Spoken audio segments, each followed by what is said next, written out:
Incoming message. It was the dawn of the third age of mankind. Groovy. Hi-ho. This is me, Kermit the Frog. Hello there. Moopsy. I find your lack of faith disturbing. Oh, for crying out loud. Not a great plan. Program complete. Enter when ready.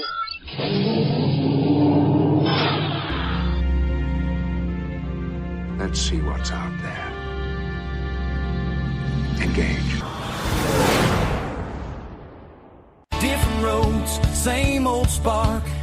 Talking Trek till the streetlights spark. We read those sci-fi guys riding warp speed waves. Mac and DT Cammon lighting up the airwaves. Blasters of books, we geek to the core. Laughing through the lore on those sci-fi guys. And indeed we are. We are those sci-fi guys, and this is that Those Sci-Fi Guys show. Just two working dudes every live different jobs and a whole lot of love for science fiction and the fun that comes with. We are your hosts. I am P.S. McKay. Simply having a wonderful Christmas time. And I'm DT Cavman, or should I say DT Cav Moose. Yeah, there we are. There we are. Ladies and gentlemen, DT Cavman is fresh from the Cavman famous family screening of National Lampoon's Christmas Vacation. Yes, it is a yearly thing in my family. We do it every year. Mrs. Cavman has bought the moose mugs. It is a thing, and this was a gift for me last year. The Griswold. Nope, sorry. Well, I'm trying to find the yay. So in the movie, thank you. In the movie National Lampoon's Christmas Vacation, Clark Griswold is seen wearing a personalized Chicago Blackhawks jersey, which I wouldn't fucking wear if you threw tax at me, or gave me a $1,000. Sure. I'm not gonna lie, I might wear one if you gave me $1 million, but not for 1,000. Okay. Yeah. I got bills to fucking pay. But the moose jersey. Yeah, because it's whatever the moose from the original National Lampoon's Vacation when they go to Wally World, right? Yep. There's all sorts of neat little things. There's the tree on the station wagon, and it's got Griswold on the back. But yeah, I actually saw somebody wearing this at Comic-Con. Oh yeah, that's good. Ironically, at Comic-Con this year, Rhode Island Comic-Con, there was a shitload of people wearing like Sudbury Blueberry Bulldog jerseys. There was a shit ton of like Letterkenny and Shoresy. Oh, jeez. And apparently there's some sort of like weird invitational because the Stars of Shoresy were actually did an exhibition game on the ice at TD Garden in Boston. Really? A couple weeks ago. Yeah. I'm like, because a buddy of mine sent me a link to like a Letterkenny and Shoresy Facebook page. Yeah. Because we were talking about it, and he's like, "Oh, here's a meme that I can only send to you if you join this page." Yeah. Yeah. Anyway, I'm not a big hockey guy, which is kind of funny because I fucking am so excited to watch the next season of Shoresy. Let's do it. You're not watching it for the hockey. They're just hilarious one-liners that happen to be playing hockey. That's true. I'm not really. If it was a football team or a baseball team or a track team, I'd probably still watch it. But the fact that it is Canadian hockey does kind of give it a little bit of, there's humor that comes with it. So yes. Anyway. I discovered Letterkenny 5 years ago, and for the first 4 seasons or something, it was always during the summer. And I'm like, they're in Winnipeg or something. It gets cold there. Northern Ontario. No, okay, yeah, you're right. It gets cold there, and I'm like, all I'm seeing is summer, and then 5th season. I think it was the 5th season, winter. I want to say season 2 or 3 was in the winter. It was something. Season 3. Maybe it was season 3. But it was the first couple of years. It was like all in the summer. I'm like, oh, okay. Well, they're but farmers. You're missing something. No, that's true. And they wouldn't have anything to do in the winter, though. You know, so you bring out the Obviously, chores. they go today. ice fishing and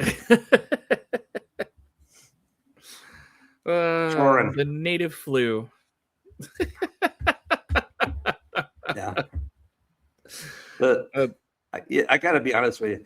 One of the things that was a pleasant, unexpected, pleasant surprise of Letterkenny and Shoresy is just how great the native actors are and how intricate they are to the key pieces of the universe. Right.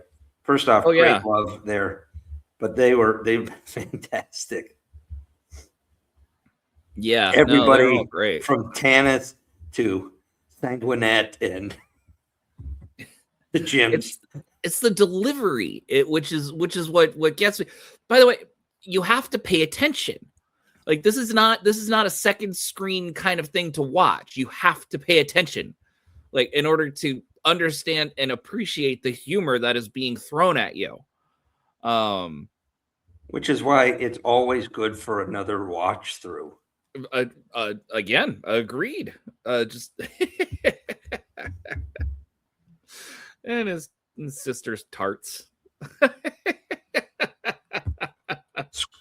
One of the downsides of Shoresy is that there is no Squirrely Dan for me. Oh, really?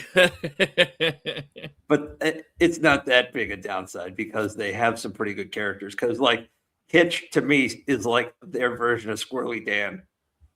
Yeah.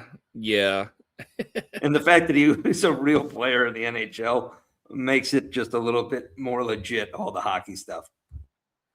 That's all true. Yeah. Well, I mean, exactly. Was it?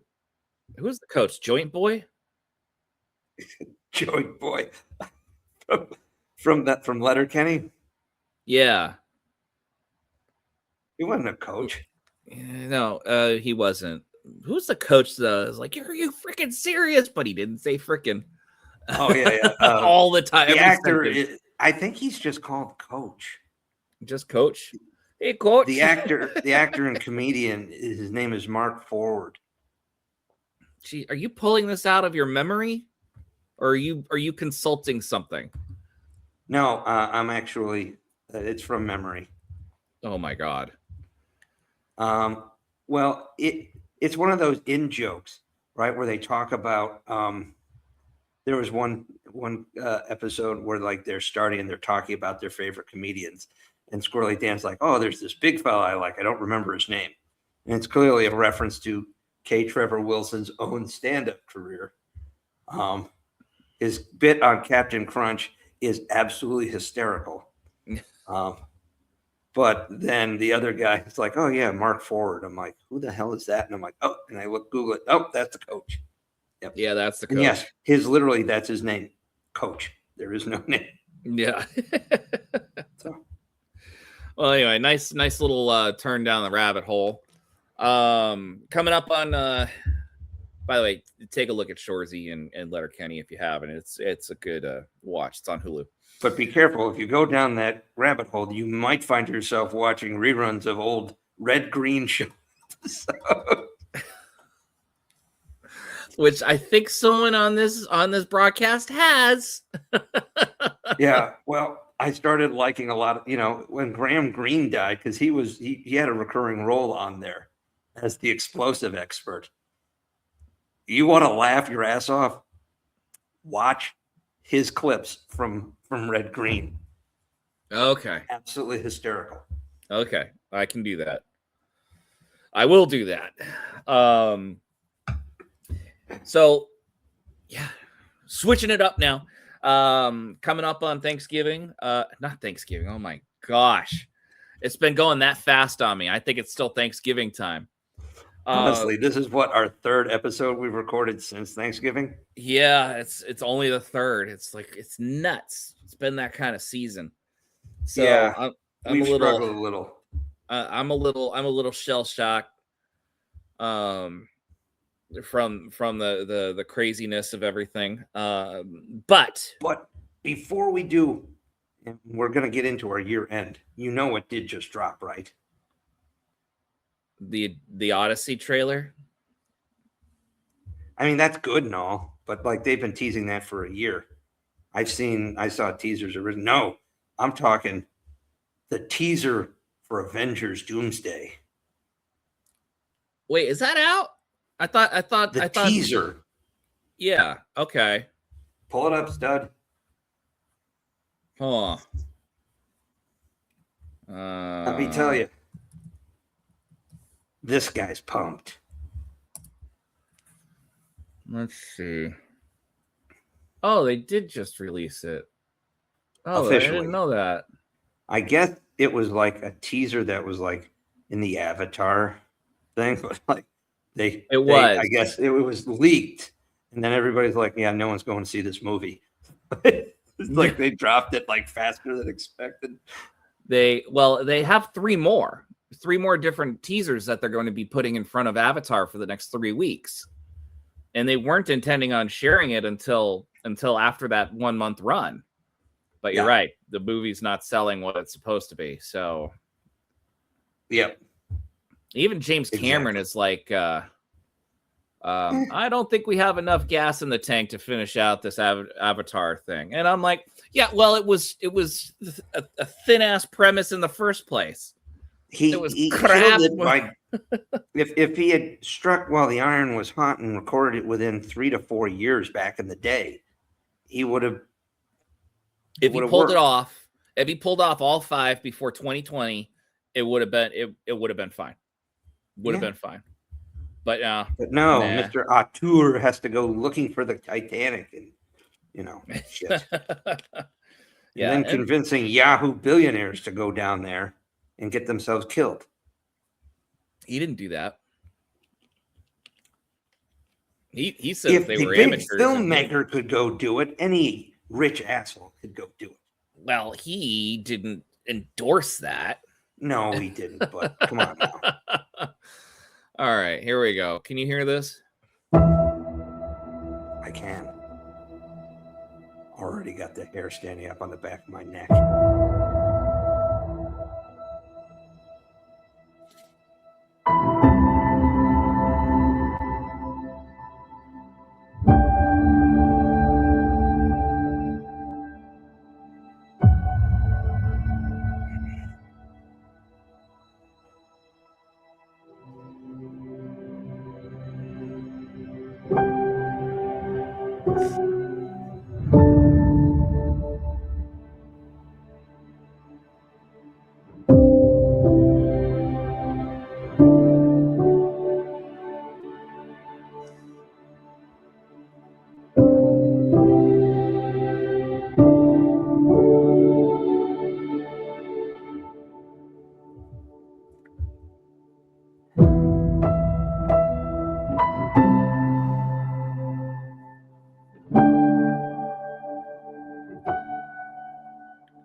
Oh my god. A countdown clock. Okay. I'm glad you got the goosebumps. There's nothing bad with that trailer, by the way. I'm just a little nonplussed because I've been a little jaded. Yeah, like just jaded. Like, and also Cap had I mean, this might be an unpopular opinion, but I liked the Cap send-off for that. Yes.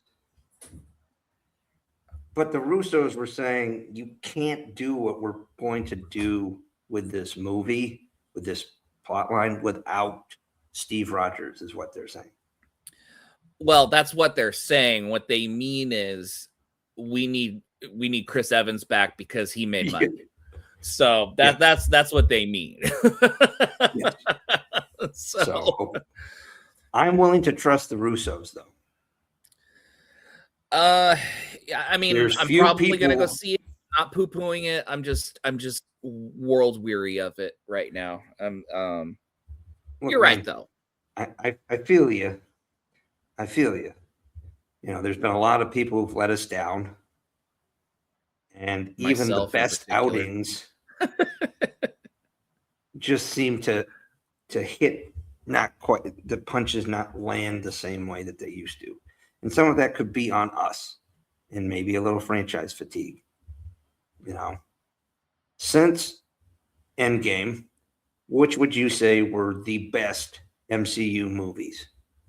Spider-Man and Guardians Volume 3. Yeah.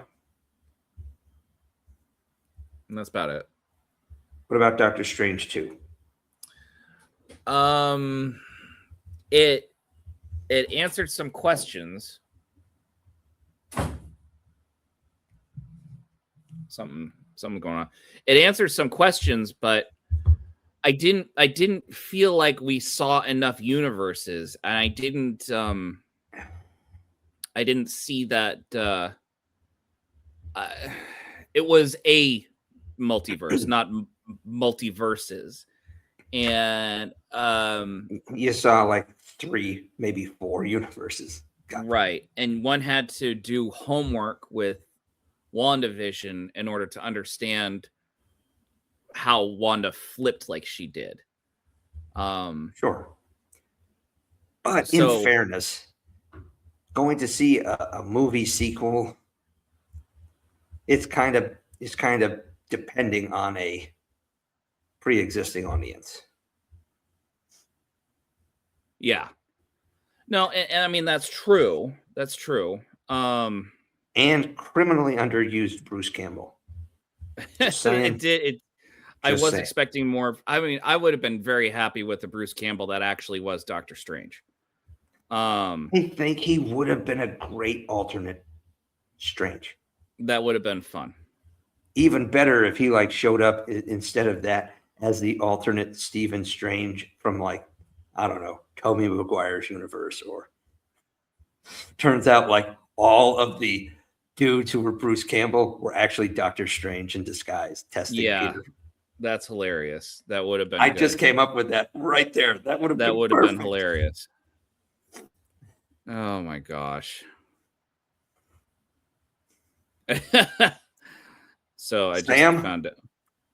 Time to pitch your Spider-Man movie. Sam oh, Raimi, yeah. Time to pitch Spider-Man 4 to Kevin Feige. Here you go. Bruce Campbell in the Multiverse of Madness. Featuring Spider-Man. That's a good one. Schnikes. So, I mean, what our topic for tonight, right? And there's a point to why I'm jumping to this. Yeah, please do. Our topic to tonight is our year-end review, right? And I'm looking at just scrolling back down through the year on our videos, and I'm like, nope. The Fantastic Four was maybe, we had a Fantastic Four episode. Yep. Right? Mm-hmm.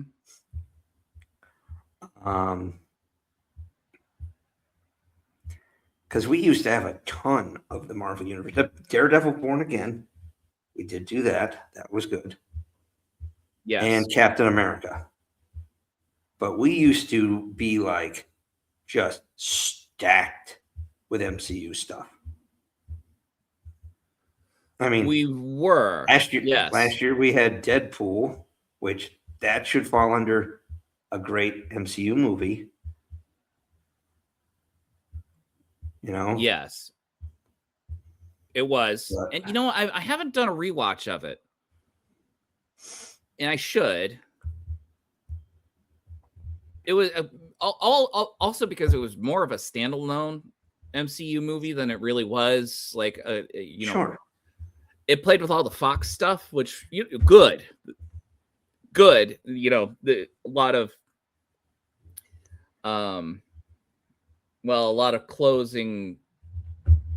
Well, no, what am I thinking of? It's not a closing of the story. It's they got their just end, or their a nice little bow on their lives like that.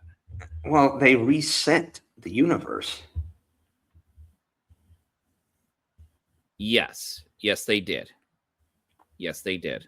Which is actually what happened in the great Arrowverse 5-part crossover event, Crisis on Infinite Earths. It allowed them to reset the universe and put most of the shows on the same universe. That's true. So wait, did they all start sharing the same universe, like Supergirl and Arrow and? So Arrow and Flash, because Flash was a direct spinoff, and Legends of Tomorrow were direct spinoffs of Arrow, right? Yeah. And then Supergirl was like, it was first on CBS, but it was done by Berlanti and his group. And so the Flash crossed over and they expanded the multiverse theory. Yeah. And then, so that meant they could bring Supergirl over during the big crossovers, even though she was on a different universe. And they did for several years in a row until they finally brought them all onto the same Earth. Same thing with Black Lightning and Batwoman when those shows came out. They were on different Earths, but then they all got shunted into the main universe. Gotcha. And they reset. Yeah. Okay. Well then. Plus, they also teased so many classic DC TV shows like The Flash from the 1990s, the 1990 Flash series, the Birds of Prey series from 2002, the 1966 Batman, Batman 1989, the Tim Burton Batman. Yeah. And they even had a small crossover with the DCEU at the time with Ezra Miller briefly coming into contact with his Arrowverse counterpart. Yeah. Good gag. Whatever happened to that guy, Ezra Miller? Huh? Whatever happened? Fucking weirder. Yeah, he did. And then he got canceled because of fan interaction and whatever. Oh yeah. So, he's not on our year-end review. No, he's not. He's not. Let me bring up what our year-end review is here. Oh, did we finish the topic? Like what we were? Sure. We did. Okay. Well, I just figured I suggested this topic because it's been 10 years now. We're on the 10th anniversary. There's been we're not the first one to do this, but I wanted to talk about anniversary of what? Of got to add it. Let's see. There we go. Oh, The Force Awakens. So, right. This movie was the culmination or the first the first foray of Disney Star Wars on the major motion picture. I say that because they did did Rebels in 2014 to pretty good acclaim, and then this. And I remember this movie was stoked in nothing but mystery, and everyone's like, "What's it going to be about?" Oh my gosh! All the older actors are coming back. We're going to see Luke and Leia and Han and maybe Chewbacca. And lo and behold, the biggest December 18th. cheer was Han and Chewie just cutting into the screen, and they used that in a teaser at one point. Chewie, we're home. We're home. And it just Yep, I remember that. I remember, so it was December of 2014 where they released the teaser trailer, the initial one, and this is the first image that we got. It's just desert, and then boom, who we later learn is Finn pops into the screen, and we're like, whoa, this is crazy. A stormtrooper with his helmet off? We've never seen that before. And then the shitty people came out.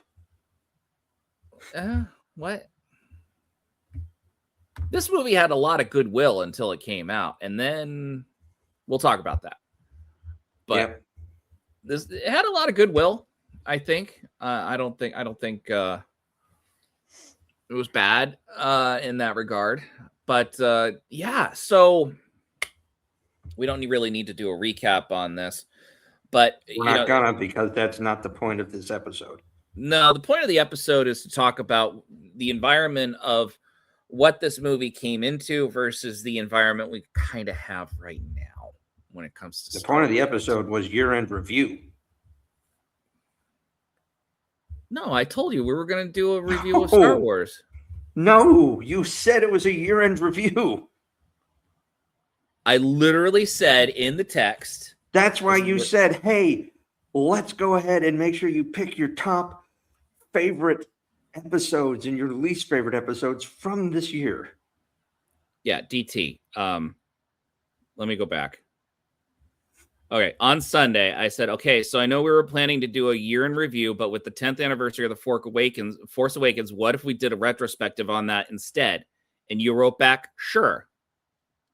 Yeah, no, when you canceled on me last night, that's what I figured we were canceling.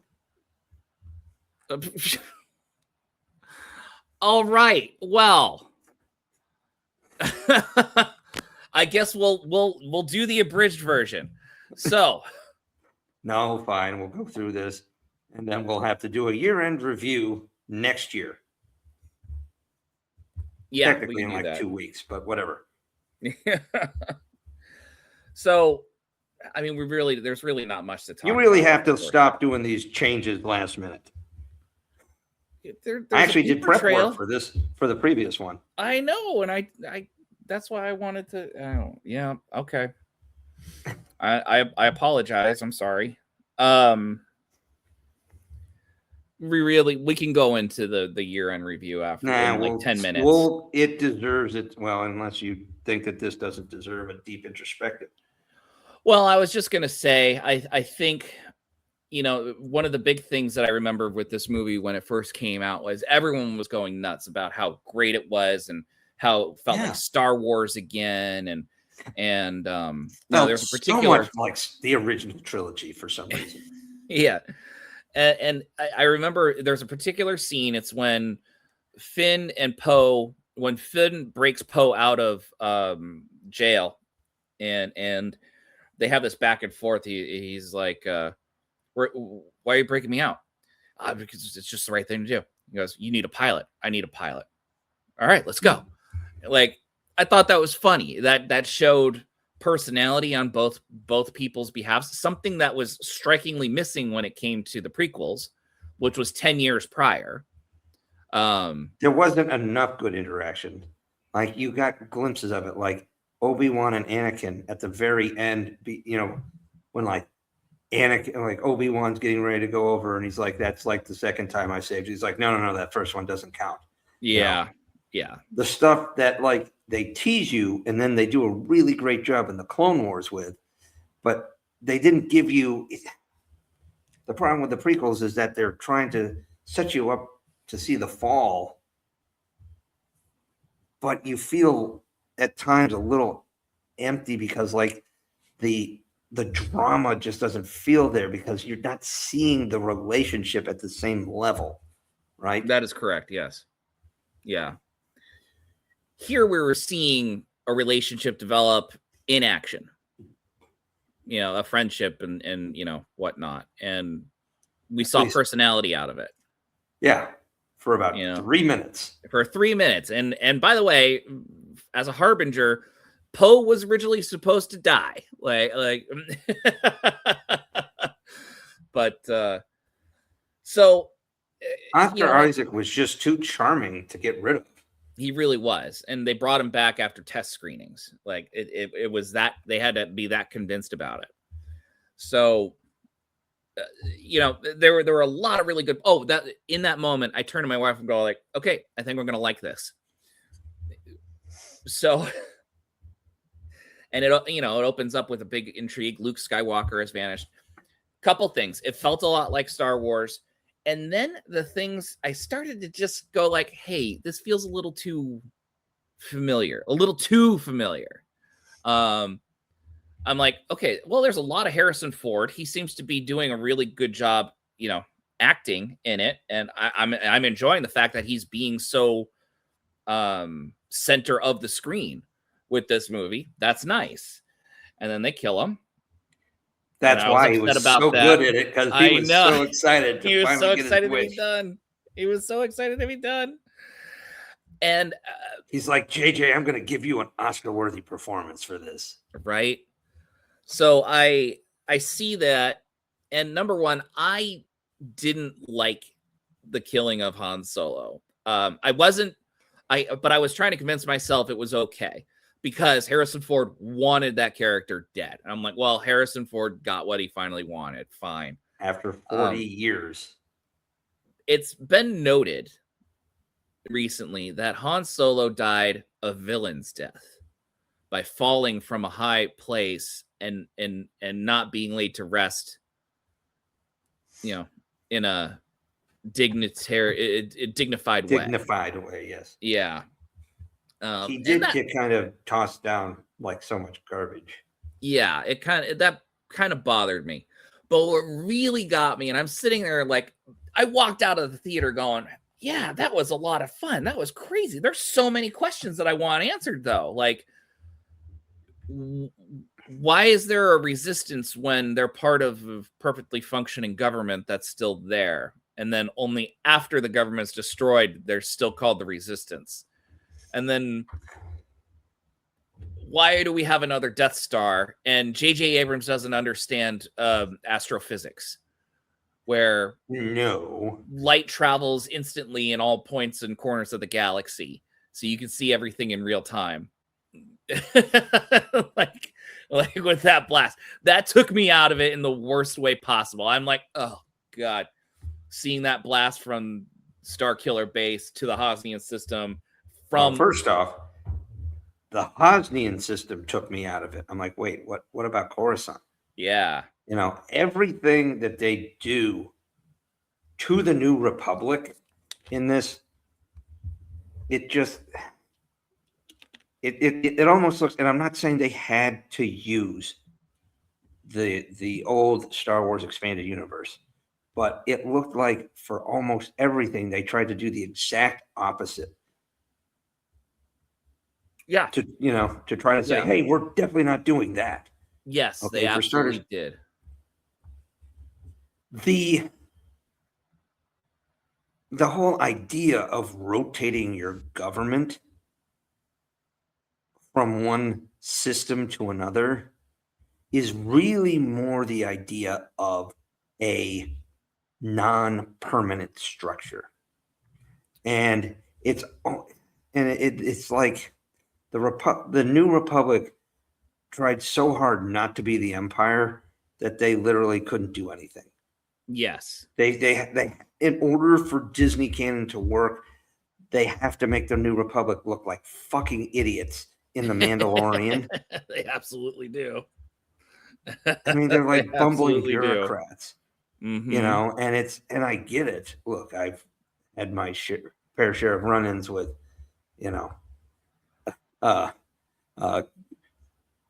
careless and inept government civilians over the years. Not saying them all. I'm just saying I've run into those examples. But the longer when I rewatched it, I'm like, because there was things in the back of my mind, and then people are like, yeah, kind of reminds me of this. I'm like, well, for starters, they just Starkiller Base turning a home planet into a Death Star. Okay. Yep. And then they did a trench run. I'm like, come on, man. Even in the theater, I'm like, another trench run? Yep. Yeah. Yeah. And the fact that they just like the shaft they gave to Luke Skywalker in this. Luke Skywalker is not a MacGuffin. Okay. And that's all we get from Mark Hamill in this movie is for him to just like stare. And when was the perfect moment for him to be in this movie? When was the perfect introduction for him?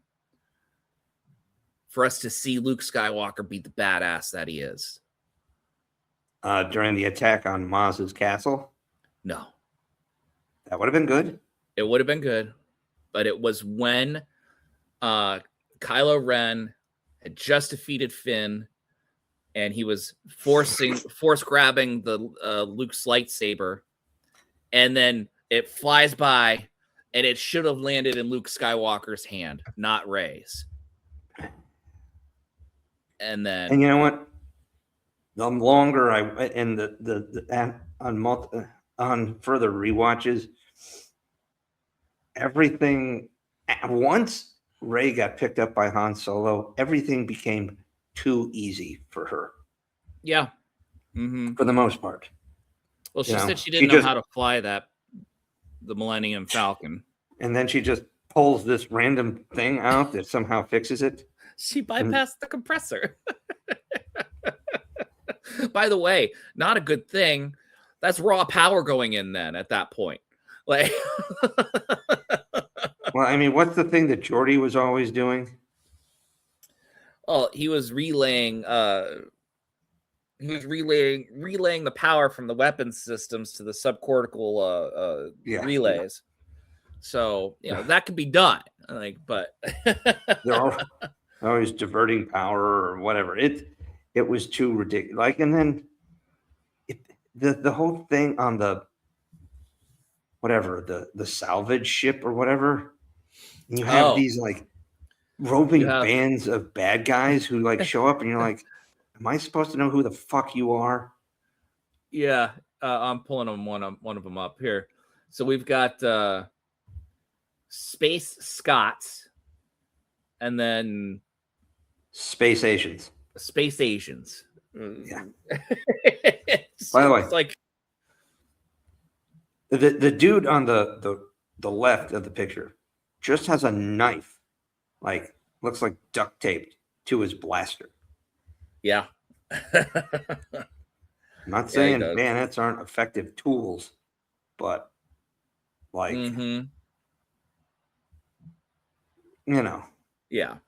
Well, you have a bayonet, or you had one. I don't know if you were allowed to. I have some. Yeah. You have experience. That's what I meant to say. So, what really got me was I saw everyone thoroughly enjoying this movie afterwards. I'm so happy. They're like, Star Wars was back. But of course, with me, right in the back of my head, I'm like, I don't think this movie is as good as everyone's saying it is. And I'm like, it's just bet you probably.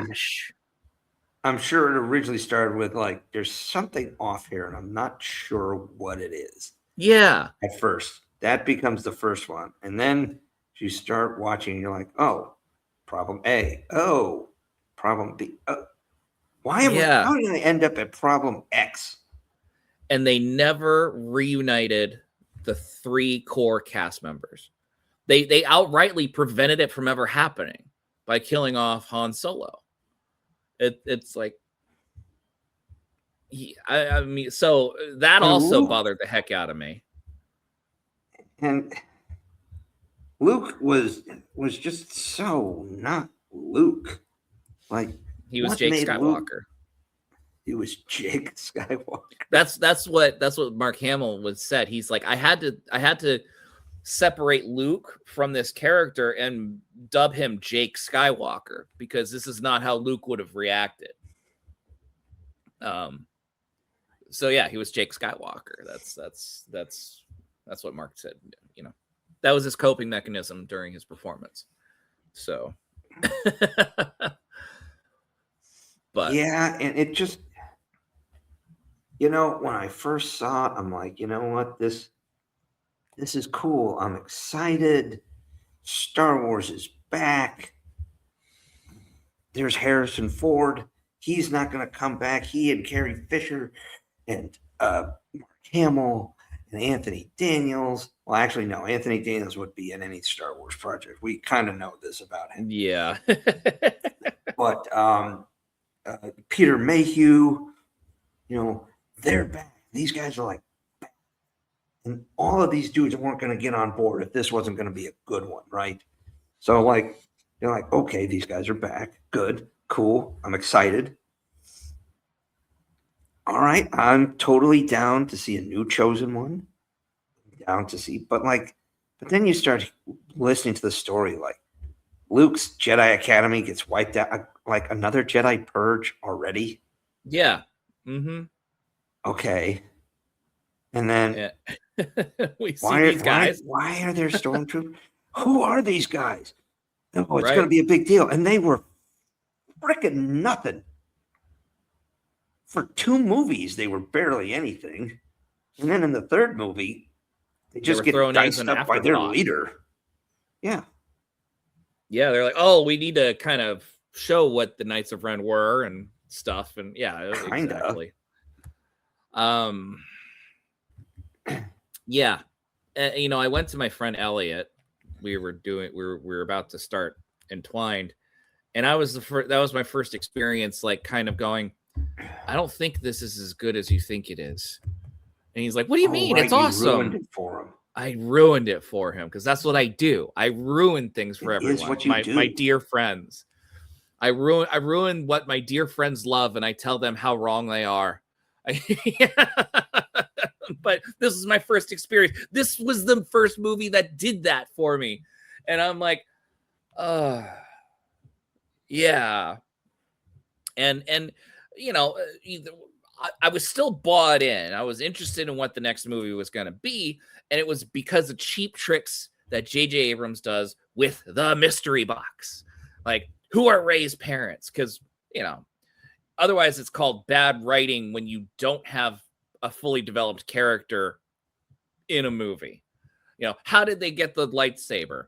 Well, that's another story for another time. No, they never did another time.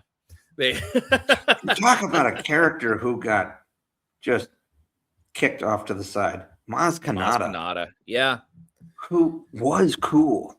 She could have been. Okay. She could have been She should have been the next Yoda. Lando.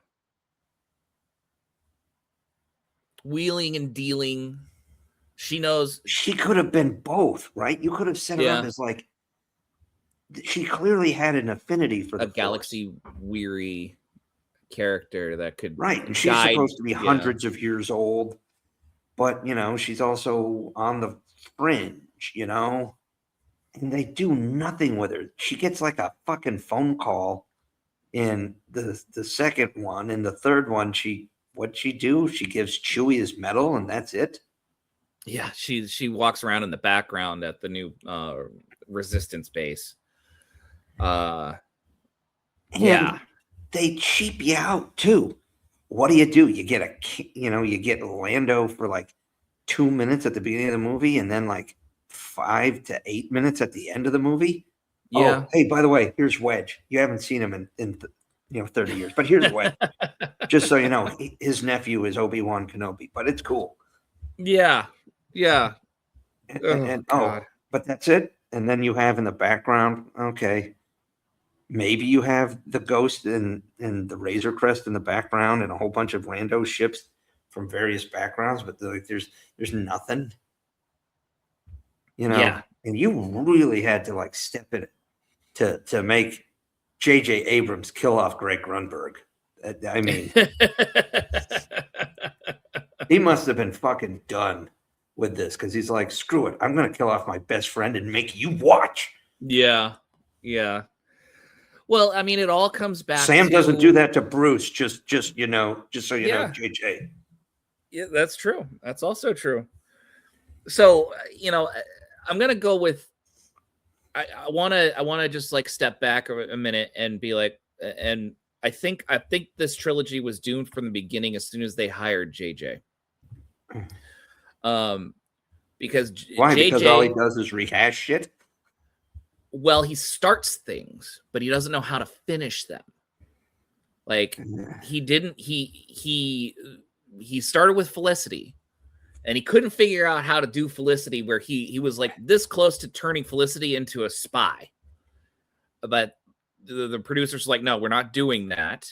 Is that how Kerry Russell ended up on The Americans? No, but that's how they came up with Alias with Jennifer Garner. Oh, or is that why she's now like a basic Bo-Katan Boba Fett wannabe in Yeah, I the know, third right? movie. Yeah, exactly. Yeah, that I mean, yeah, because Carrie Russell got her start. She through is JJ. Boba Fett. Boba Fett, nice. But yeah, I mean, so but Alias really didn't have a satisfying ending. Lost, I didn't watch Lost, but they set up a whole lot of stuff, and those writers didn't know, they had no direction on where to go. They were lost. They were absolutely lost. He rehashed Mission Impossible 3. I didn't see it. I still haven't seen it, but apparently he put some life into it, which, okay, fine. And that was when he started getting the reputation of being the next Spielberg. And he rehashed. Well, that's and then they did Star Trek. And Star Trek 09, good. Great. Okay. It was very enjoyable. It was a good movie. I watched it many, many times, and I didn't have any problems with it. I understand, and I understood at the time they dumbed it down for the masses to try to, bring more people in who didn't need to do the homework. Which, that's the big problem with Star Trek is you have to do a lot of homework if you want to get involved in it. And if you haven't been from the beginning, it's gonna be an investment. Or the last 5 seasons of Lower Decks, they'll catch you up pretty quick. Yeah, that's a good point. So, good. And he's riding high. And then in 2010, he does Super 8. And that's when things started going a little cockeyed. Because Super 8 was supposed to be like an homage to E.T. And I thought it was because he only had enough really for 7, but somehow he pulled off 8. Yeah. No, he had, so I try to get past that terrible joke and I can't do it. I just can't. You're welcome. Yeah, this is what I'm here for. The casting in Super 8 was fantastic. The kids were awesome, which, you're always taking a risk if you have a big cast of kids.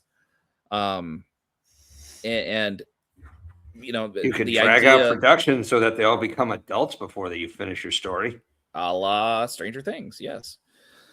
The idea of an alien breaking out of a train accident and then running around the neighborhood, great idea. The problem with the movie... Dumbo. Huh? Sounds like Dumbo. A little bit. The problem with the movie... God damn you, JJ! The movie was too horror-esque. They needed to have the alien not be a monster.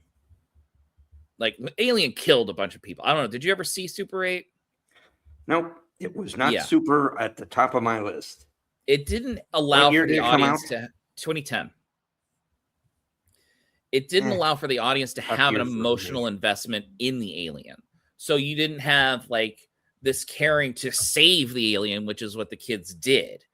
It didn't make sense for the kids to save the alien because the alien was killing everyone, like, and their friends and stuff, or was about to. Like, half the town was kidnapped by this alien and was about to be eaten. So that was the flaw in that. It didn't have the same. It had some good emotional resonance. The kids' stories were great. The development of the alien, not good.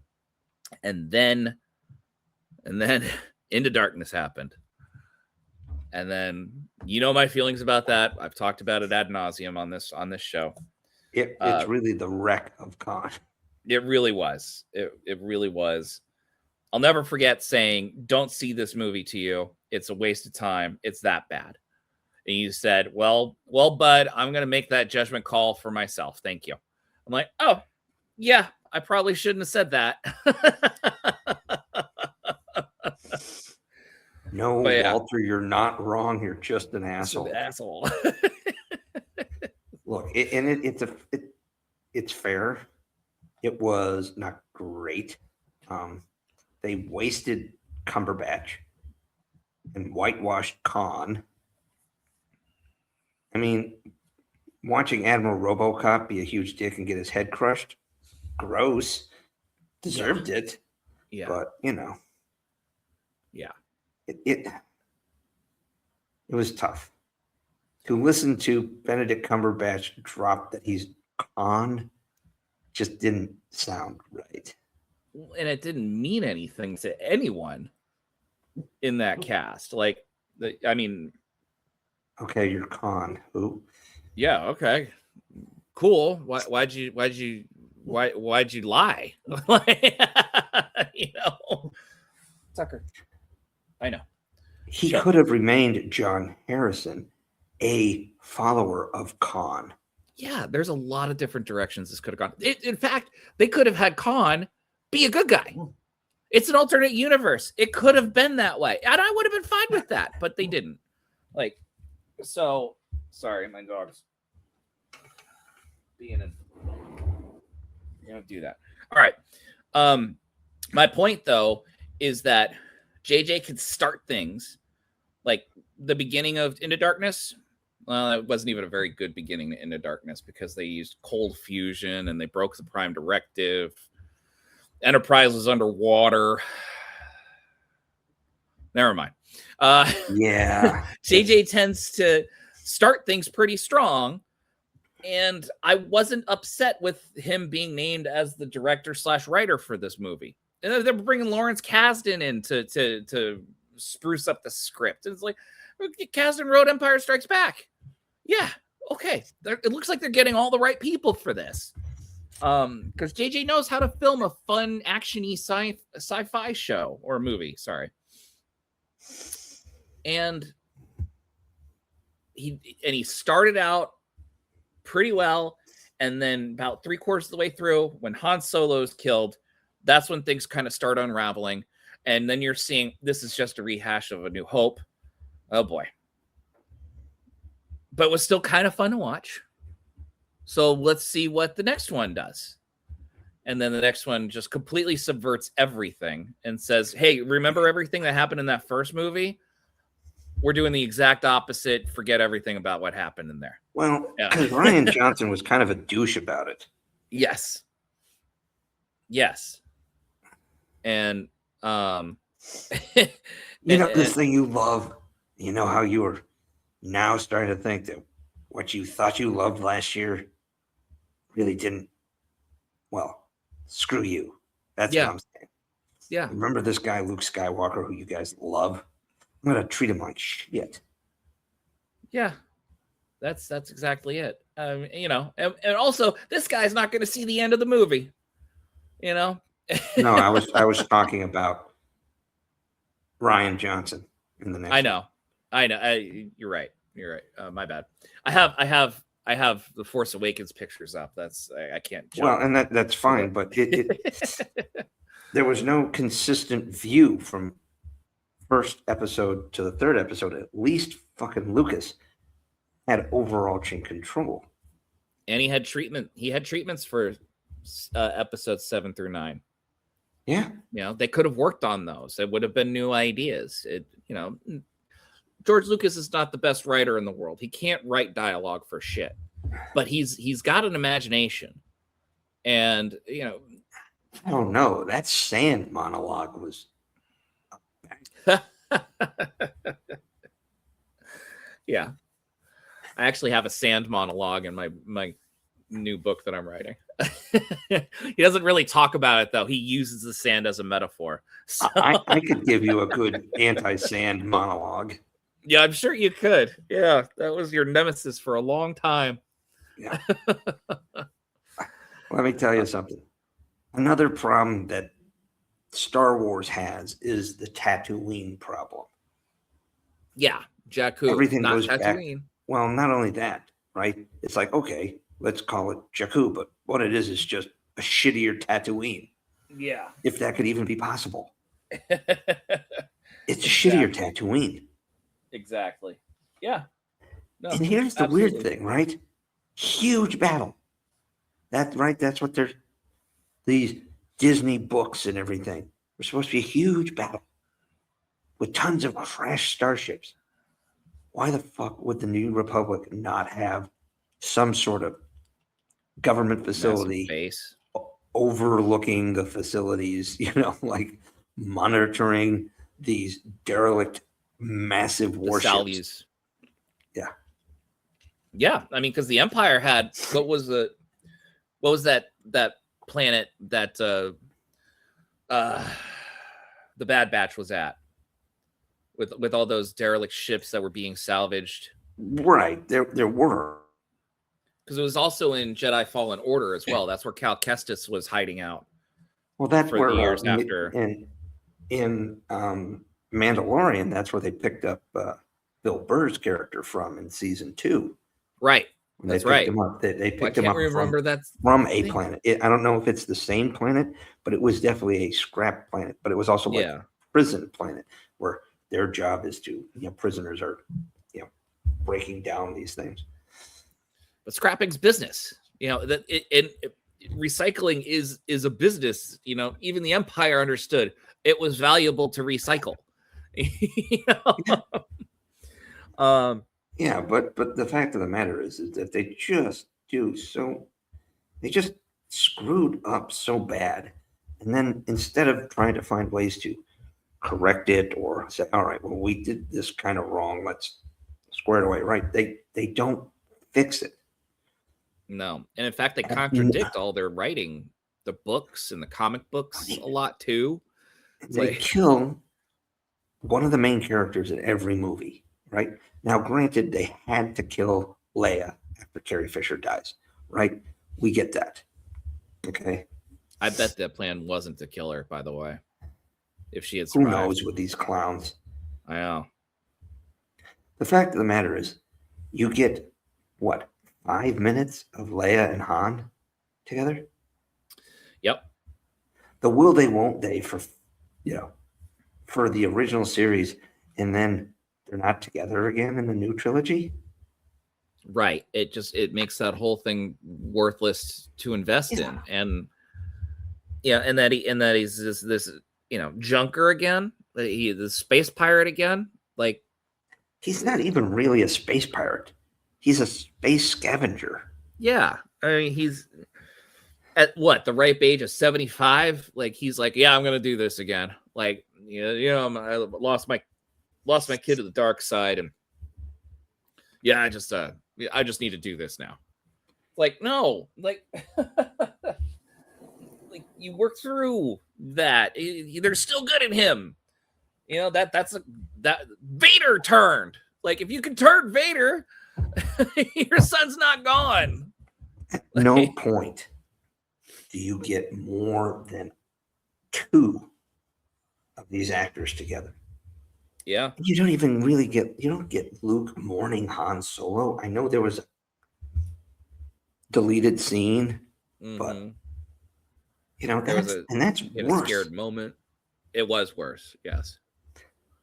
Like, it's bad. And like, you get, and I don't hate Daisy Ridley's portrayal as Rey.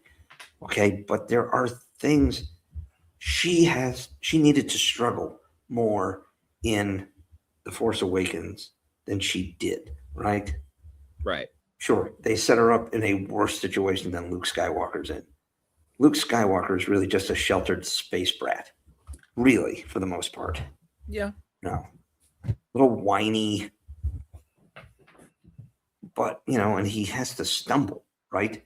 They bumble their way through the rescue operation. And when they get to Leia, she takes charge of the rescue.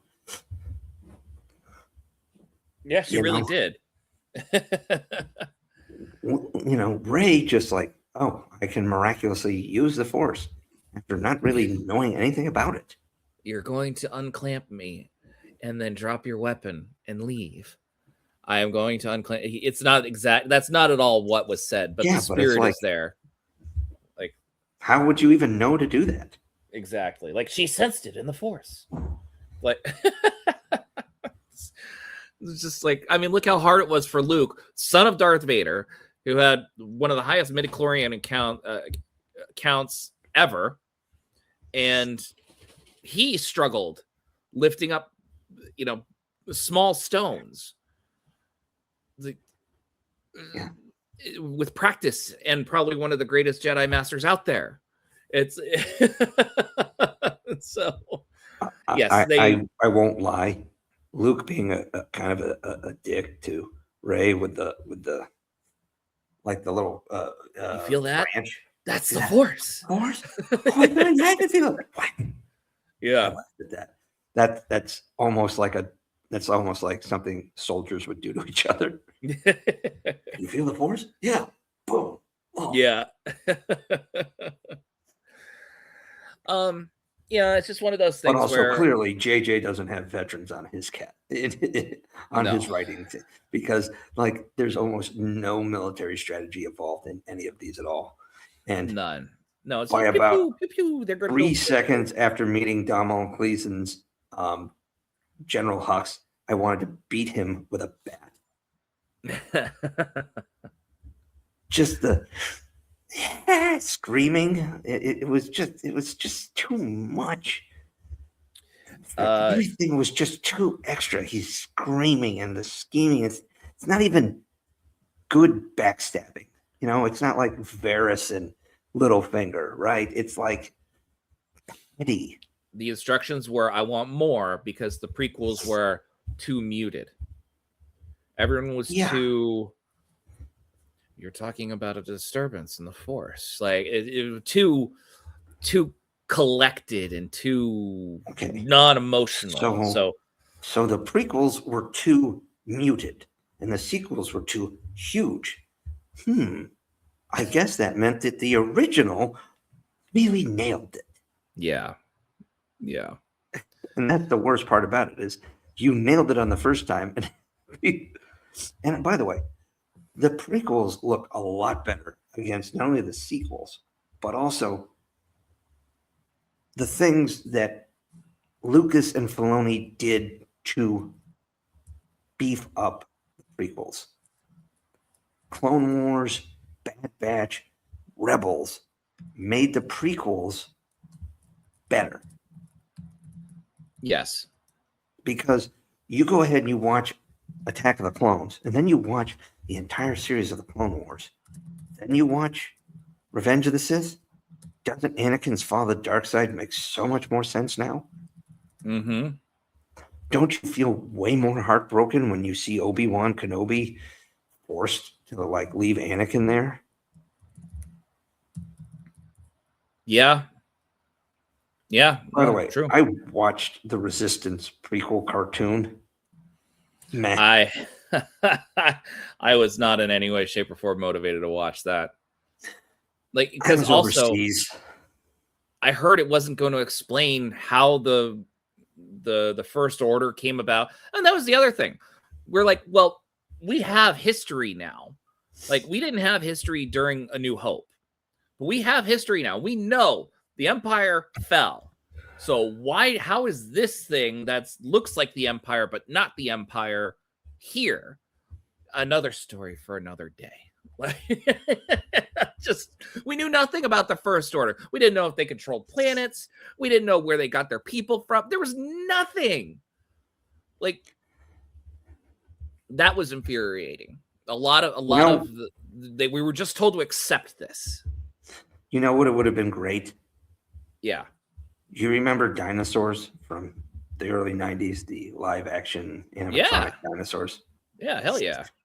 Remember the baby who used to hit Earl on Not the the head mama. with not the mom. Yeah.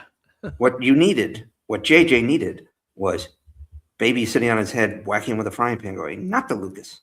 Not the Lucas. Not the Lucas. And then he could put him on Snoke, not the Palpatine. You know, it's like, or overall, not the Empire, because that's all it is. It's just not the Empire. But what they were, you know what? If they had explained that they were the Imperial remnant, right? Uh-huh. Okay, and they shunted off to another part of the galaxy, right? Which is what actually happens. But you have to piece it together through so many different forms of video games and fucking books and whatnot. And like they're doing this, but they're not giving you enough explanation in the movies, which is the big budget money things they're trying to get. Right? Yep. And then you can fluff it up with other stuff. But it's like, would you tell us something rather than taking a movie we all love and trying to shot for shot remake it.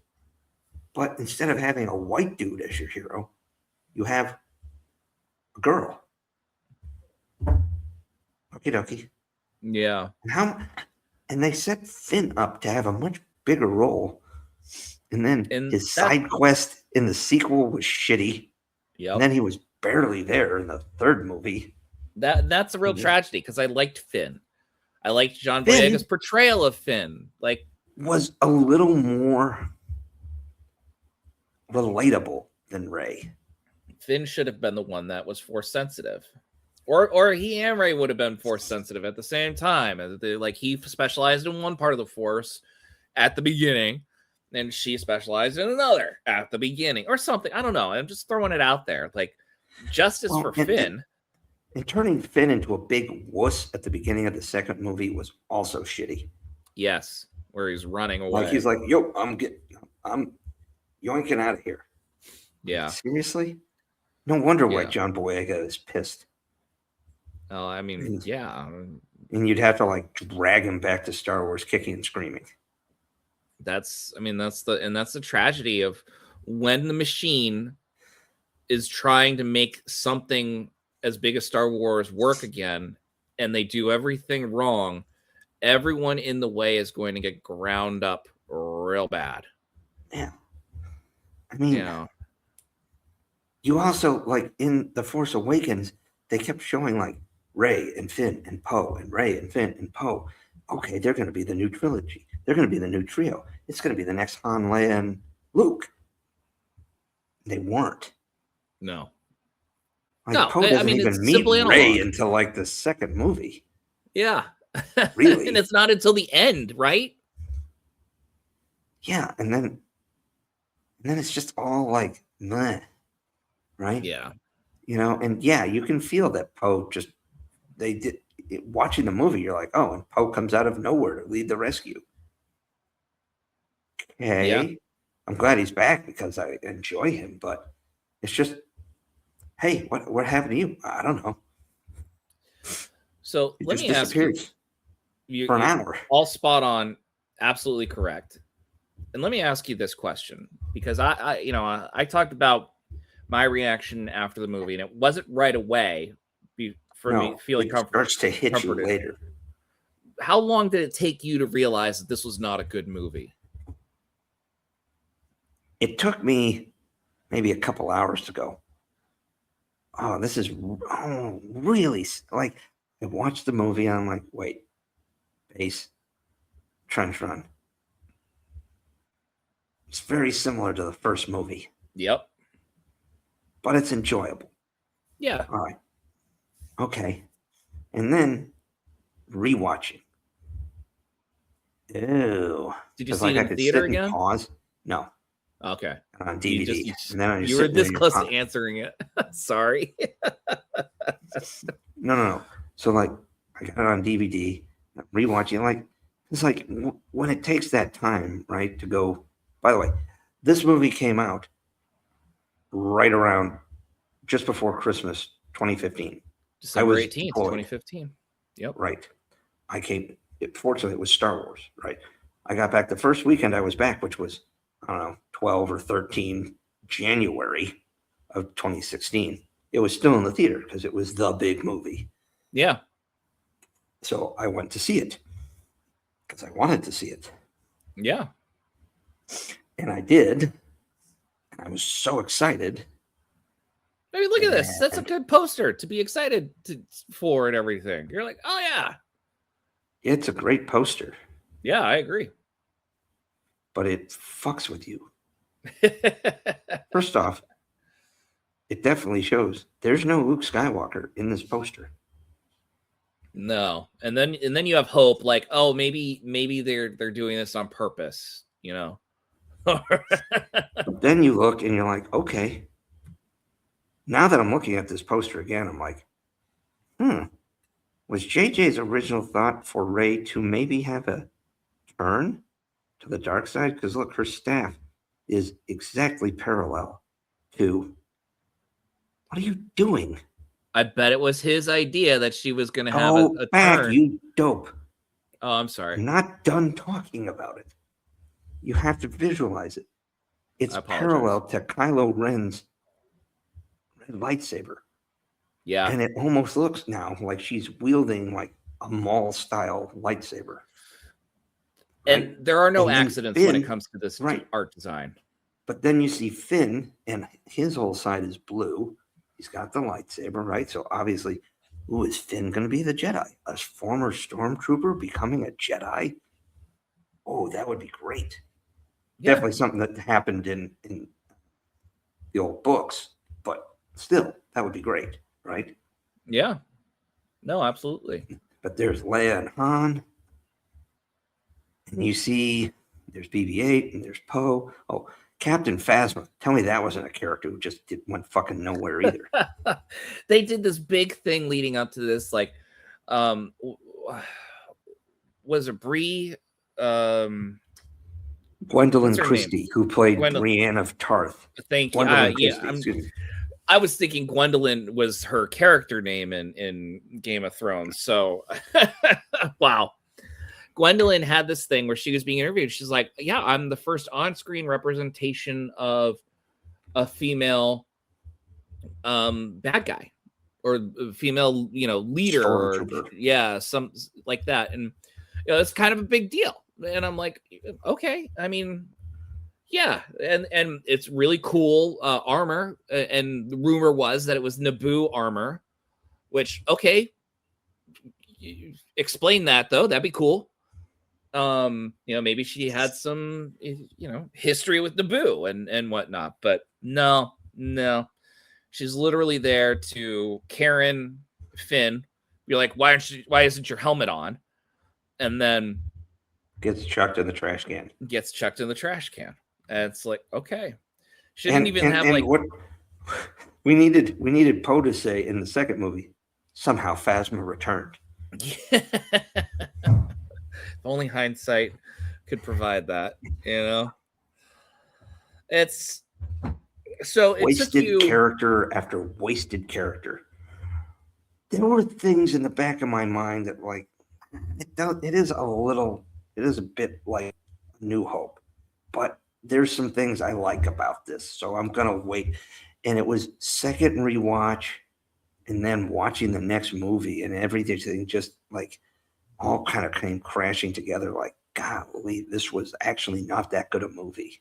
Yeah, it's almost like a shot for shot, right? Yep.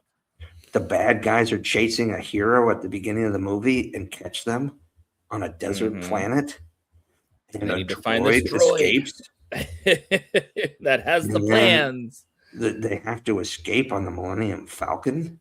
Mm-hmm. Jesus Christ, JJ,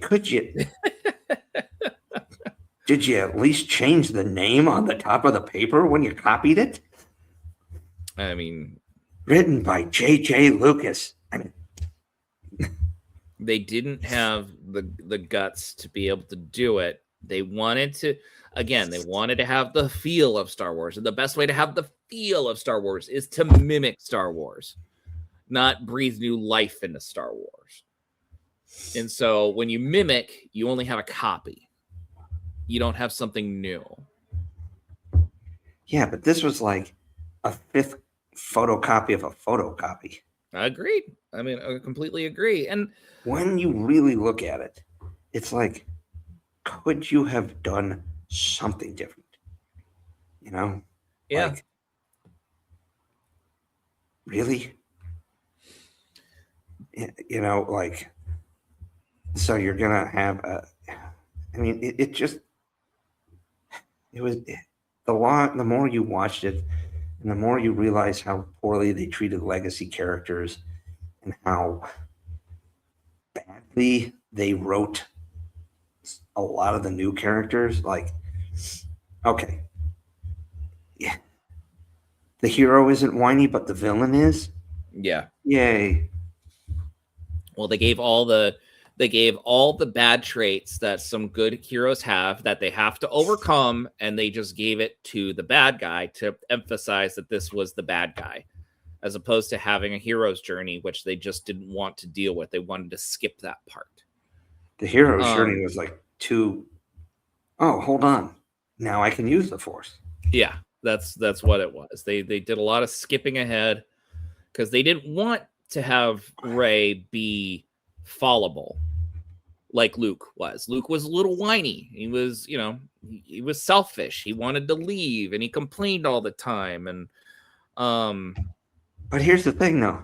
The one thing they did nail is Anakin was whiny, Luke was whiny, Kylo was whiny.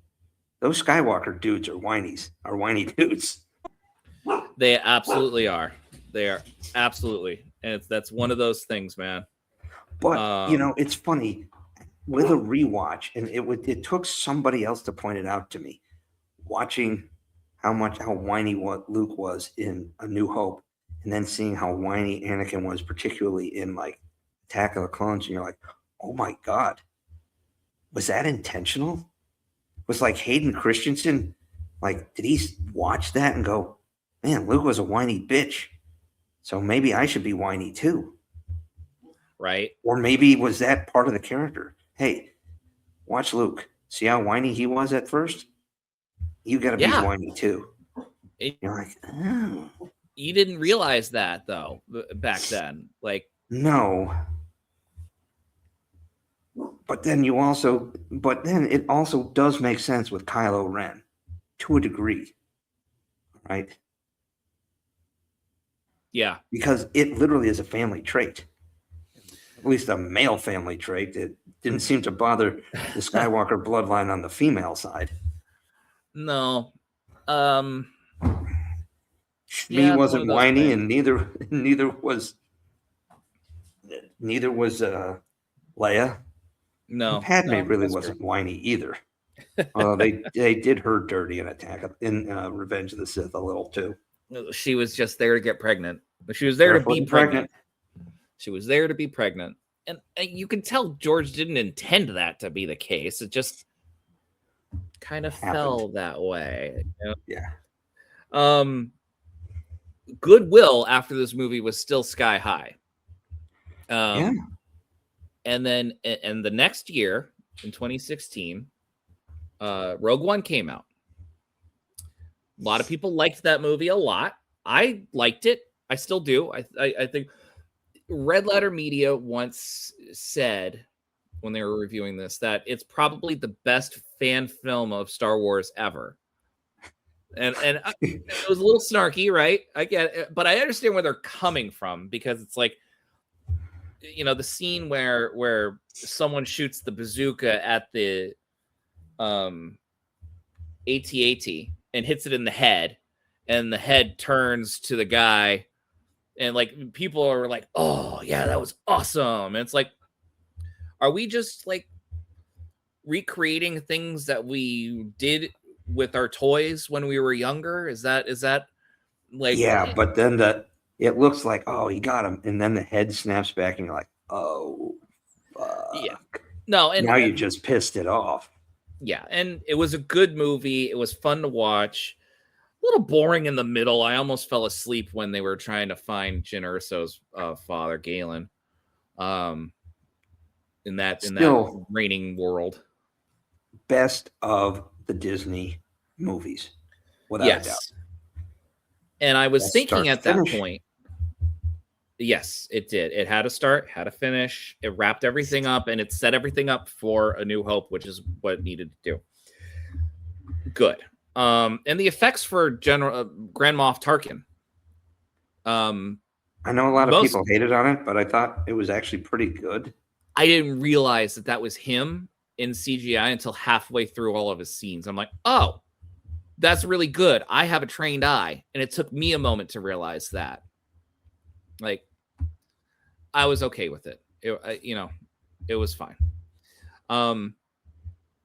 I will say it began to set in with me, though, that it's like, oh, well, Disney's just going to be making one of these things every other year. And then we have a new Skywalker episode every other year. And it's like a Star Wars movie every year. I mean, we get multiple Marvel movies in a year, but Star Wars is different. And I'm like, I don't know how long this gravy train's going to last for them with this kind of production happening. Well, it didn't last any at all when Last Jedi came out. That's when the walls came off the wheels came off the wagon. And look, folks, we freely admit at times, like, I'm like, oh wow, there was parts of the Last Jedi, like, I'm into this, and then it's like, man, why is Luke such a douche? Yeah. And this slow, laborious chase scene with the New Republic, with the one ship. It's like, sublight okay, chase scene. why is Laura Dern such an asshole? And then after the play, it's like, why the fuck would you not tell one of your most experienced leaders what the goddamn plan is? Yeah. I mean, you're all in it together. It's not like there's a secret that some mole is gonna, right. The mutiny was pointless. And oh, by the way, you just kill off legacy characters like fucking Admiral Akbar with nothing. With no on-screen death. It's just, It pissed people off so much that when they wrote the graphic novel version of it, they actually put a little scene where, like, the fighter is coming towards the bridge and Admiral Akbar just calls out to the bridge, "It's been an honor serving with you all." Yeah. Boom. Everything goes out. Yeah. I mean, sure, Admiral Akbar is bigger in expanded canon than he was just in the dude in the movies, but he kind of has a following. Yeah. Right? Yeah. All niche followings. It's like, really? Yeah, I mean, it's not even that hard. But it's also like when you watch Transformers the movie, and they just wiped out all the Gen 1 Transformers, basically so they could make more toys. It's pretty much the same equivalent. Only, it's like, okay, I get that you're trying to make... Kids left the theater in tears. I never thought to make that comparison, but you're right. Transformers the movie is an apt comparison to what the sequel trilogy did to our it was a better movie. Yes, it was. And the backlash was so bad that they eventually brought Optimus Prime back. They had to. Okay. Yeah. They had to. I mean, but it's a very apt point, okay? Like, and that was so impactful that they were trying to kill Duke off at the beginning of G.I. Joe the movie. And then they they saw what happened at Transformers. They're like, oh, fuck. It's like, Can't do Duke's that. in a coma. So they're like writing extra scene. Duke's in a coma. And at the very end, hey, good news from the doc. Duke's going to be okay. Yeah. Yo, Joe. Literally, it was just tacked on at the end of this animated movie because the death of Optimus Prime nearly caused a riot in toy stores in movie theaters. And they did the same thing to, like, I mean, I kind of had a feeling some of these characters would die, and that's fine. But you don't write these legendary characters, these literal legendary characters of cinema, off and treat them like shit. Right. And that's just 2010s and beyond fucking deconstruction of heroes. You make them look old and weak, and then you just toss them aside. They did it with the fucking Indiana Jones. They did it with Jean-Luc Picard, Luke Skywalker. Just shitting on these characters. I mean, even sorta Professor X. Yeah, they did that in Logan. Well, and again. And again in Multiverse of Madness, yeah. What happened in Logan makes way more sense than anything else. Well, yeah, and I'm okay with that. Some sort of Logan, degenerative neurological conditioning affecting a telepath of his power. yeah, Oh my God, that is like world-ending type shit. yes, Yeah, I get that. It helps make that more bleak. They don't, unfortunately, it's like frailty of age. It's just, but it wasn't like, like Logan was still generally trying to take care of Professor X, right? Not like shunting him aside. no, Like, he owed it to the professor. He felt yeah. so. And that is a problem. That is a major storytelling problem in Hollywood right now of destroying legacy characters by removing their agency and what makes them our favorite characters. And it is because they first of all, they want to tell us that they're not that good characters, and then they want to say, but we have better characters for you, and they give us Rey, who's perfect in every way. Or I like Rey a hell of a lot better than I liked whatever her name was in Indiana Jones. Well, yeah. Or we've got whatever Phoebe Helena, Waller-Bridges' character, Helena. She was so annoying. Yeah, well, I like, mean, just she not was the better likable person at all. And the plan was to have her replace Indy. Indy dies in the past. She takes up the mantle, and then they showed moments of her in the original Indy films instead of him.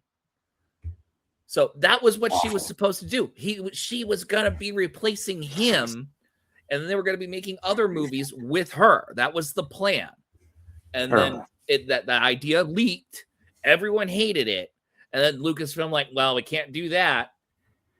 So that's why he gets punched out, and then he wakes up in his apartment again at the end. Like, I still haven't seen the movie. I just know that's what happened. That's why it's such a weird jump. I have the perfect actor to take over the role of Indiana Jones, should they decide to reboot it. Guy's name is Brendan Sklenar. He was in 1923 with Harrison Ford playing that character's nephew. He was a big game hunter, a World War I veteran who left after World War I and was a big game hunter in Africa, and then has to go home.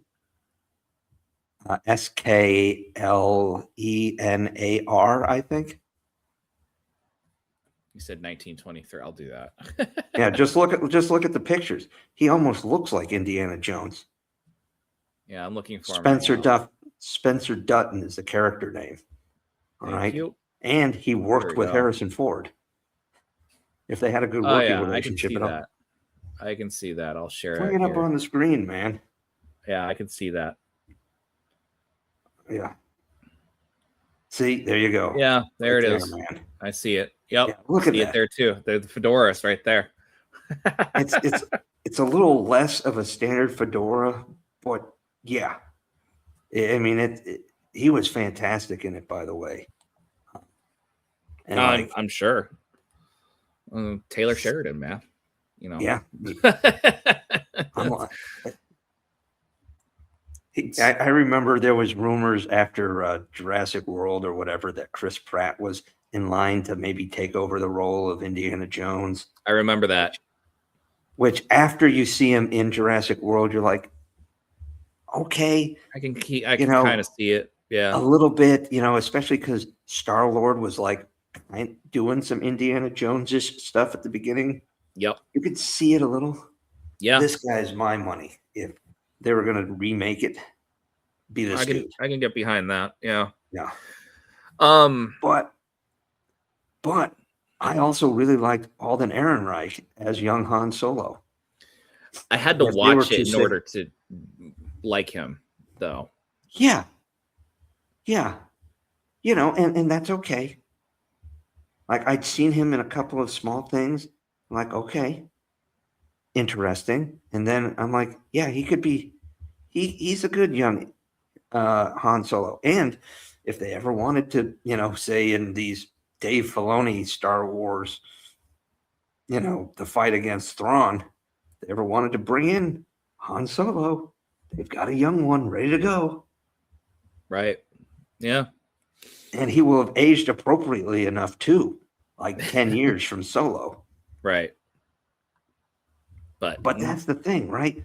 Like, they did a better job, I think, with him there, and everybody shat on Solo.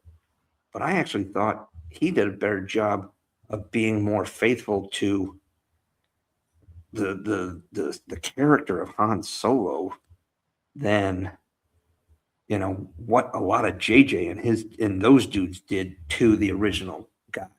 I can agree with that. I liked Solo. I think we there were two things going against it, and it was that no one wanted a Solo movie. No one needed an origin story for Han Solo. No one wanted it. And number two, wrong. We didn't need it. I would have liked it. I was 100% on board. I think a lot of people weren't really interested in it. It's my opinion. I have no way to prove it, but I think that was a factor, along with Alden Ehrenreich being cast, and everyone's like, how is that going to work? But number two, lashback from The Last Jedi. Yeah. And they should have kicked it out a further 6 months. It was 5 months after the release of The Last Jedi. I think even that extra 6 months, it would have been better for it. I'm not saying it would have saved it, but I think it would have been a little better. The fact that it flopped added a lot of fuel to the fire of the rhetoric about what's her name, Kennedy. She stinks, man. Yeah, and I think we've established that. And Hollywood is trying to come back. Like, they're trying to fix this problem. The very fact that, to bring it full circle, the very fact that they have Chris Evans coming back in Doomsday.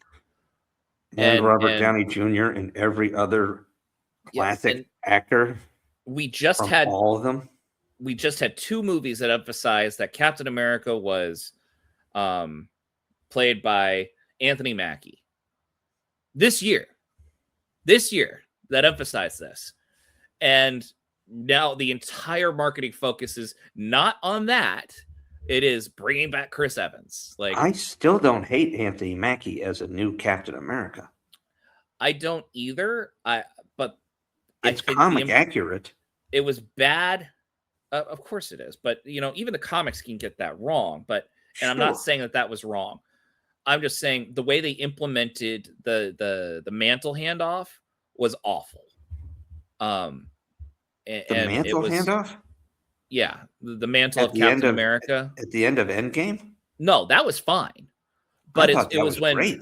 But it was when Falcon and the Winter Soldier. Yeah, in Falcon and the Winter Soldier, and Sam's like, I don't know if I like this. I don't want this. Well, and it's he not went because Jon Snow on us.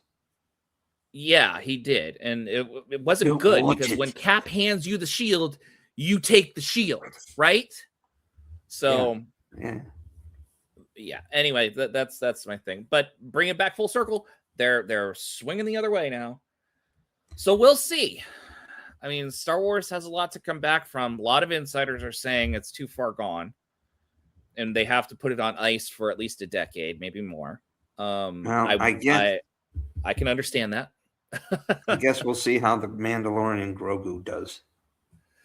Yeah, we'll see. That's the big. It's just a fun adventure movie with well-loved characters, and they are well-loved characters. You may see a little forward momentum. Rumor has it, though, that kid that Ryan Gosling is trying to protect. Oh, okay. First of all, got a guy trying to protect a little kid. Yeah. And then in Star Wars Starfighter, we've got a guy trying to protect a little kid. So going back, we'll see how the Mando film works. Season 3 left a lot of sour taste in people's mouths. I think they were trying to do too much. I don't know what they were trying to do. But Star Wars Starfighter, rumor has it that it's Mara Jade's kid, and he has to deliver the kid to Jedi Academy being run by Rey Skywalker or Rey Palpatine. And she's going to have this big entrance at the very end. Daisy Ridley will. But, Mara Jade? That's how they're going to introduce her? That's the rumor. Nothing? That's the rumor. Holy, that would suck ass. Yep. So we'll see. I mean, I could be right. Rumors are rumors. Unless Filoni is planning on bringing her into his movie, which would be source accurate to the original character's entrance into Star Wars canon. Right. But within a year or two. All we can say is we'll see. So, I think that'll wrap us up here. Anything else before I say goodbyes? Happy holidays. Well, I just wanted to say Happy hollandaise. Oh, I do like hollandaise sauce. It's not bad. My wife hates it. Don't get saucy with me, Bernays. Always good to drop a Mel Brooks reference. So, on behalf of the McKay clan, I just want to say thank you, everyone, for following along this past year and listening. We had a lot of good times. I want to say thank you to these Sci-Fi guys for bringing us on. We had some good times with that. Iron Sky, notwithstanding, wonderful time. Terrible movie. Yeah. But just want to say, DT, I appreciate your partnership in this. I appreciate talking with you. And on to the next year. I wish you a very Merry Christmas and a Happy New Year. Thank you very much, my friend, from the Caveman family. I'd just like to say to all of our wonderful listeners out there, thank you. Again, also another thank you to our good friends at These Sci-Fi Guys. We appreciate every time we get together. But I hope thank you all for sticking with us, not only through 2025, but also for the past 4 years. And we look forward to new and greater things in 2026. But also, happy holidays to you all. Merry Christmas, Happy Hanukkah, Happy New Year, Happy Kwanzaa, whatever you celebrate or don't celebrate. I hope you enjoy your time. If you are taking time off, enjoy it. Get some rest, recharge. We'll see you in the new year. All and right. as always, I'll see you on the high ground.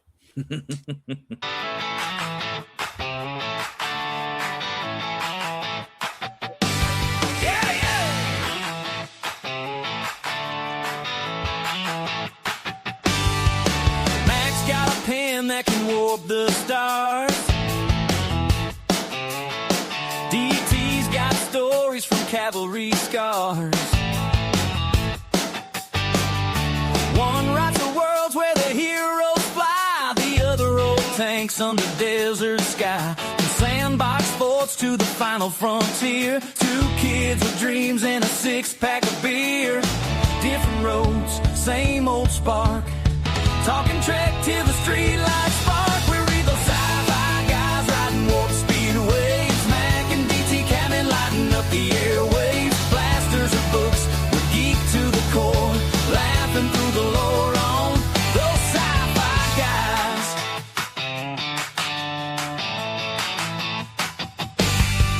Max spins a tale about a rogue AI. DT counters with man, I drove that guy. From doom to doom, we argue the stakes while the coffee gets cold and the pizza box breaks. Childhood pals in a grown-up fight for the best damn death scene on a Friday night. Pixels or pages, we're never done.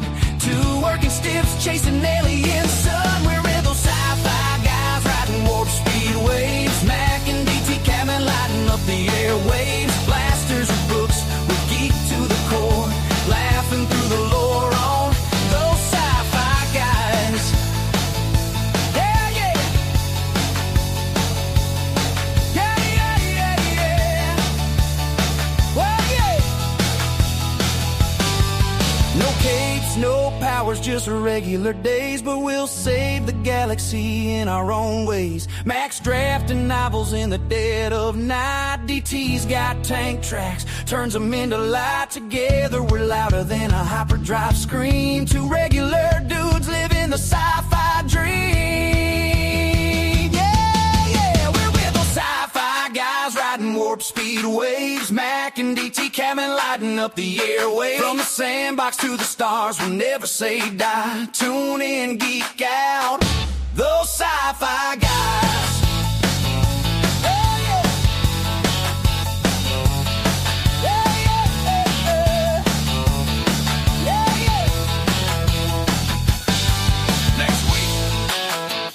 Or replicants.